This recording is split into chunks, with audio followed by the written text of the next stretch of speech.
Hello fellow mayors, and welcome back to my SimCity instructional series. This is Advanced Road Laying Part 2, where I have some more tips for you, as well as some examples of how you can apply the techniques we've learned so far.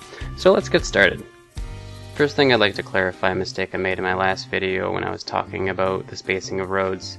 You can in fact fit a high density zone between the roads, as well as two high density zones between the avenues, but what is not true is when you extend those roads in between the avenues, you will not be able to fit a high density zone. It's just not enough space. You'll notice the difference between the dark line and the bright line. Thanks to all the commenters that pointed that out for me. Now here's something that's going to help you draw all your roads more efficiently. Notice when you rotate the map you'll see a compass pop up showing north and the other cardinal directions. It's good to know these directions because when you start drawing straight roads, if you hold shift, it's going to snap those roads to those cardinal directions and halfway in between on 45s. This will help keep all your roads parallel to each other as well as lined up with the edges of the map. Now you need to be careful because if you have a road that's not on a cardinal direction and hold shift while you're drawing off of it, it's going to snap to the perpendicular or the 45 of that road, and the rest of your system will be off of the cardinal directions as well. Another shortcut I like to use all the time is with the bulldozer. Instead of blowing up a road piece by piece, if you hold control while getting rid of the road, it'll get rid of the entire segment all at once, which is great for clearing out entire neighborhoods quickly. Now let's start combining circles with grid lines. In this situation I could just draw all the roads straight across, but that's going to create a lot of intersections, probably some traffic problems, and just generally doesn't look that interesting. So what I'm going to do is create a little cul-de-sac here using circles, and I'm going to build it so it lines up with the grid system. I'm going to take an avenue to find my center line and just mark it down with a little short piece. I use the avenue because obviously the road grid lines don't show you where the center is. Now, like in the last video, I'm going to draw a small road segment to control the direction of my circle first. Then I'm going to grab my circle tool and draw off the end of that road.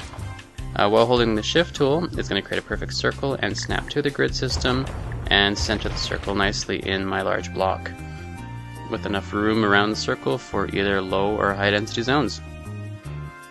Here I have two roads I want to connect together from end to end. I could just use the straight road tool and draw from one end to the next, but that's going to create intersections on the turns which could cause traffic problems. So what I can use is the arc tool, draw straight out from the end, come back around, and connect them with a nice semicircle. Now you have to draw directly out from the end like that, because if you draw short, you're going to end up with not a semicircle but a shorter circle. In this case it's alright because there's no intersections, but if you draw too short, you'll end up with intersections on the end like you would with a straight road. In a previous video I had something similar where my entrance highway met a semicircle avenue that split my traffic up into two paths entering the city. The way I did that was using a guideline road down the center first to make sure everything was parallel and in the right spot. Once I have that down, I can grab my avenue, and I need to visualize about where my semicircle is going to be so I know where to start my avenues. Draw one here, and mostly by eye, just figure out where the other one's going to start. I don't need my guideline anymore, so I'll take my bulldozer out, holding control, get rid of the entire thing real quick. Go back to my avenues with the arc tool, draw around, and quickly using the pull pass trick, plop down a nice semicircle, and of course connect that to my highway system. Now you want to make sure you're using the right type of road when connecting your highway system so you don't get any extra intersections. And there you have it. Now one tool we haven't looked at yet is the Curvy Roads tool, or as I like to call it, the spline tool. Articulating spline. It's useful for drawing freeform shapes out in the rural areas where you don't really care about following any grid system, and I particularly like to use it with dirt roads through forested areas. I think it looks really nice. But the spline tool does have its uses in the city grid. For example, this area, let's say I wanted to draw a road straight across from here to here.